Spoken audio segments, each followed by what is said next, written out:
It's all about your training part. എത്ര പേർക്ക് മനസ്സിലാവും? എന്ത് നിങ്ങളുടെ ജീവിതത്തിൽ സംഭവിക്കുന്നു നിങ്ങളുടെ ജീവിതത്തിലെ ട്രെയിനിങ് ആണെന്ന് മനസ്സിലാക്കാൻ പറ്റുമോ? പറ്റും. എൻ്റെ ജീവിതത്തിന്റെ ടെസ്റ്റിമണി ഒരു 2 മിനിറ്റ് പറയാം. ഞാൻ എങ്ങനെയായി. ഹല്ലേലൂയ.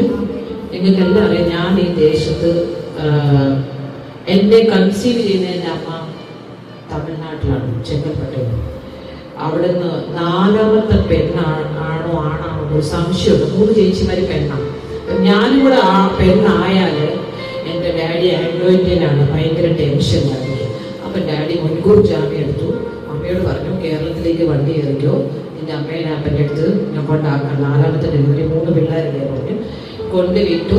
ഡെലിവറി ആയപ്പോൾ പെണ്ണാണെന്ന് കണ്ടപ്പോൾ എൻ്റെ അപ്പൻ എസ്കേപ്പ് ചെയ്തു. മോശ ജനിക്കുമ്പോഴേ പ്രശ്നം തുടങ്ങി.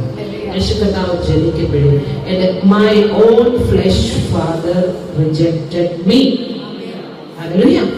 Because I am chosen. പക്ഷെ എനിക്ക് മനസ്സിലാവുന്നുണ്ടോ? എനിക്ക് മനസ്സിലായില്ല. പക്ഷെ കർത്താവിന്റെ മുൻ നിർണയം 2010 എനിക്ക് മനസ്സിലായത്. എന്തായിരുന്നു? 97 ആ സ്നേഹം കൂടി എന്നെ മാടി വിളിച്ചു. ആമേൻ. ഞാൻ സ്നാനപ്പെട്ടത് മാത്രം അറിയാം. പിന്നീടുള്ള 14 വർഷം ഞാൻ വിമാറ്റത്തിലാണ്. എനിക്കറിയത്തില്ല അത് വിമാറ്റമാണോ. ഞാൻ ലോകക്കാർ ജീവിക്കുന്നത് പോലെ ജീവിച്ചു. സ്വന്തം ഞാനൊരു തെറ്റും ചെയ്തിട്ടില്ല. പക്ഷേ 2004 ഒക്ടോബറിൽ അവന്റെ പ്രേമം എന്നിലേക്ക് വന്നു. എന്റെ നാട്ടനെ ഓടിച്ചു. പിന്നെ ഈ രാജ്യത്ത് ആ രാജ്യം, ആ രാജ്യത്ത് ഈ രാജ്യം, ഏതാണെന്ന് നിന്നു. എനിക്ക് കയറാനും പറ്റില്ല, ഇറങ്ങാനും പറ്റില്ല. അതുപോലെ അവസ്ഥയാക്കി വെച്ചു. എപ്പോൾ ഞാൻ ഫുള്ളി സറണ്ടർ ചെയ്തു. അപ്പോൾ പറഞ്ഞു, ഇനി നീ പഴയതുപോലെ രാജ്യം തന്നു. കഴിഞ്ഞ മാസം വന്നത്, പിന്നെ ഈ മാസം പിന്നെയും വന്നു.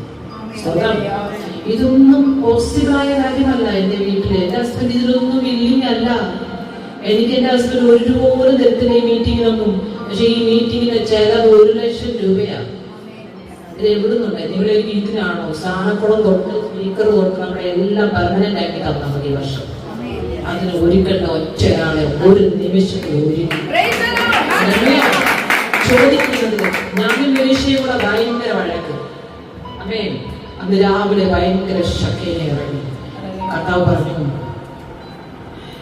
ഞാനൊന്നും പറയാതെ അഭിരുഷ കൊയർ വിളിച്ചത്.